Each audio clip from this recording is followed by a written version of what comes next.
Hey! Mr. Bill, how are you?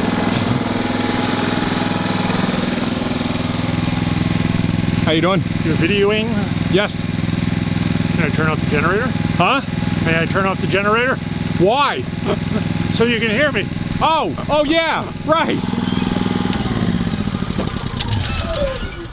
I've got a shot that I just did that ought to be cool for like a few seconds, in which you hear a motor, the generator, but you see the sign, the car over there, and then I pan over to this. Cool. So now I understand why I wasn't able to find the car. I believe it's always been here. No. No? 2 years ago, it was up along it was up on the road. Oh. In front of the Crystal Park sign. It's been here as long as I've known it. Now, how long has that been? Year and a half. There you go. Do the math. 6 months. Yeah. Huh. Okay. Oh, so you got your own t-shirts. Rocking the soft place. Yeah, you know what was happening is so many people were coming out to visit me at the project. I figured it only made sense because everybody's taking pictures. I figured it only made sense. We'll do the t-shirts, and I've got like a dozen of these because they get filthy. Like that. Well, you'd never notice it because it's the same color as the Dust. dust. There you go. Would you like water or? I'm okay for right this minute. Okay. Now that I found the place, and it's a pretty interesting place, isn't it? Oh yeah. He's got a real vision for. You can see the other artworks he's got up in there. He's got plans for putting the boardwalk down over this way to bring people down to this piece. Oh, okay. Because the stony path is a bit of a challenge. It is. Now, how do you drive down in here? From the Crystal Park sign. Oh. I open the gates up and then drive down that's really a pretty poor road. If four-wheel drive, I'm in four-wheel drive low a lot of the time because it's so rocky and it's muddy, and I've never gotten stuck, but I always, I drive with my fingers crossed. First time seeing a boulder, right? This, except for the WAG magazine article. Well, it was probably at least twice this size. It had a big old bulge coming out this way. This is a raw stone. Maybe I don't even remember anymore. No, it's not. I had this. It had bumped out here, and then it rolled back this way.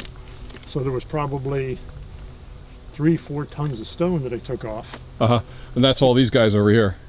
No, that's those guys back there. Oh. Okay. What are these guys here? More recent? This is all out of this window space. And is this going to be anything? It is what it is. Well, of course. No, but I mean, is it going to be something that we've seen in our lives before, or is this going to be? Oh, it's an abstract piece. The title of the piece is Window to the Past. Okay. The general concept behind it, the gentleman who commissioned it is from Taiwan originally. He came to this country back in the 60s and built a very big successful business here. But this bench piece, when you sit on this bench, you're oriented such that you're facing Taiwan out across The lake. out across the lake. Yeah. It actually points towards Taiwan. So window to the past is looking through this hole in the stone, takes you in that specific direction. So that's part of it. The other part of it is his business is called Crystal Windows and Doors. Windows. Window to the past. So I tied in those pieces. So. And what is the gentleman's name? Thomas Chen. Okay. He's our Crystal Windows and Doors is one of our sponsors for Art East. What's Art East? Art East is the Open Studio Tour in October. Help me out with the dates. 13th and 14th is the first weekend. 13, 14, and 2021 is the second weekend. Yep. So this is one of the stops for the tour. Yeah. Rockin' a Soft Place Studio. Another stop on the tour. Yep. And definitely leave yourself some time to make the walking trip down here to the lake. It's a challenge. Yours truly is just made. Now, is there anything that I want to see over on the other side of this? The other side of it is just natural stone. this was actually the side that I found that made me want to work this stone. Uh-huh. Because you have to imagine it being it's pretty flat. You have to imagine the size of this thing. I'm 6 foot tall. What I'm reaching to is about 8 feet. Yep. There's another foot and a half below me.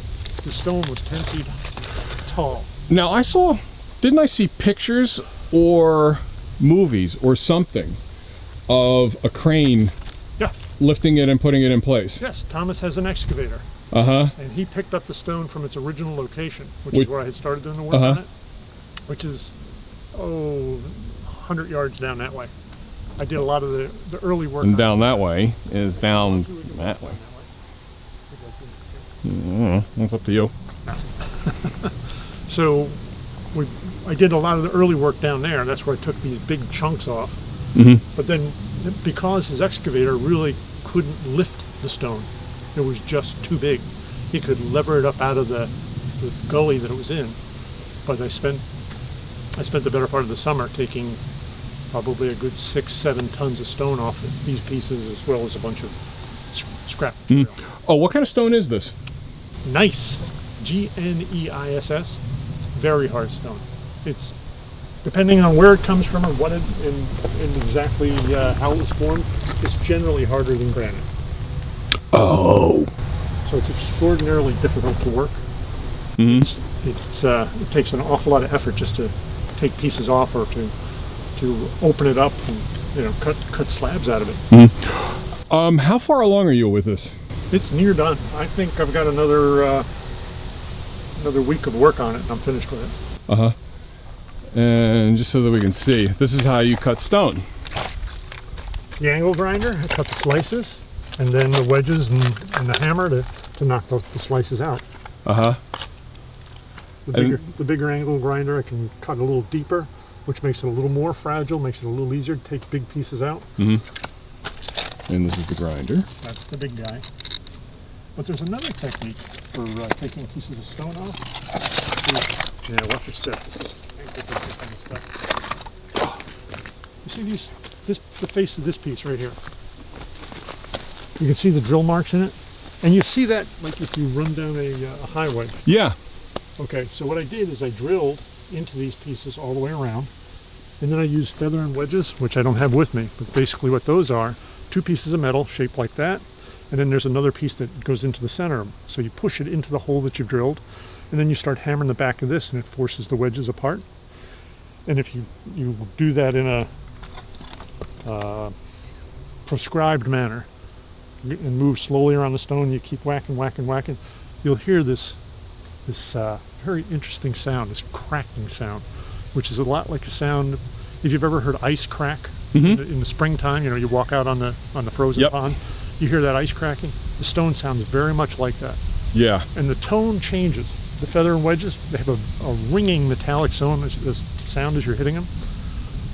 When the stone breaks, all of a sudden everything gets dead, and it's just like hitting a tree. You don't get that ringing sound anymore. So all that tension that you built up with the feather and wedge just pushes the stone apart. And you can take off major chunks like that. Mm-hmm.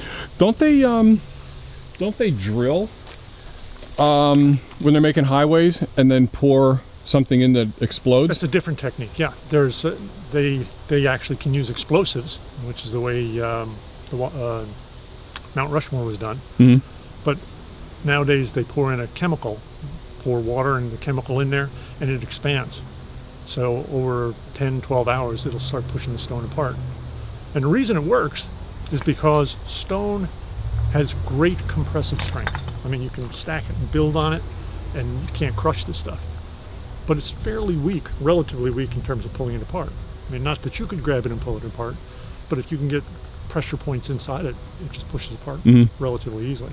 So that's the technique for opening up a stone. Or the difficulty with doing it, say in my case here, is I can't control the direction the forces go. So I can't be sure that I wouldn't be pushing a side off or the top off of it. So I have to cut and open it up this way. Mm-hmm. Whereas if I wanted to just take the entire top off, that would be much easier. I could just drill around the outside, feathers and wedges, and then the top would pop off. Feather and wedges. Feather and wedges, yeah. All right, I'll Google that. Wedges and shims is another name for it. Mm-hmm. It's just the old time name for it is feather and wedges. Now, is it building upper body strength, doing anything for your abs or anything? There it is. Yeah. Compare it to this one. There, right? Wow. I know you do a lot of the mixed martial arts. Yeah. So you're really cognizant of your body position, right? Mm-hmm. So you know that and that's a more and more sort of thing, that I'm more and more cognizant of it. You know, especially when it isn't there, you know, like my balance and stuff like that, which I oftentimes am now driving Sensei nuts. What are you doing? I'm trying to figure out my balance here. Yeah. And it's as a result of certain muscles getting used that may or may not have ever been used before. Yep. I'm more cognizant of balance. And ironically, they have a dance studio down below. And I had all those years and years when I was in the city, going in and out of like the Broadway theaters because of different things. Now I'm cognizant of where my feet are placed, yeah. Because with everything, with mixed martial arts, you need to know where the different parts of your body are, mm-hmm. so that you can land in certain areas or position yourself to lift your leg and kick or do whatever. Same deal here. I'm stepping up on that bench and I've got this 1/2 horsepower motor that will throw me off the bench if I'm not really cognizant of where my center of gravity is, mm-hmm. and how I'm leaning into it and how much play I have with my feet, because it's a pretty narrow bench. So I'm getting an awful lot of that happening now. Mm-hmm. So you ask about core, yeah, it's all right here. I'm feeling it. I go home every night after I finish up here and I'm dead tired in here, you know. Mm-hmm. Fortunately, as you know, I used to do a lot of race walking, which builds up your core. So it's not hurting that much, but it's just being in an odd position and having to use the core compared to the consistent striding motion or running motion or swimming or anything like that. Mm-hmm. So it's taxing, but yeah, fortunately I'm in good enough shape to be able to do it. Yeah, and it's good for us. And it's good for you, yeah. What doesn't kill you makes you stronger. Oh, okay. What the fire doesn't burn, it hardens. Yeah, right. The same fire that melts butter hardens steel. Yeah. It's your turn.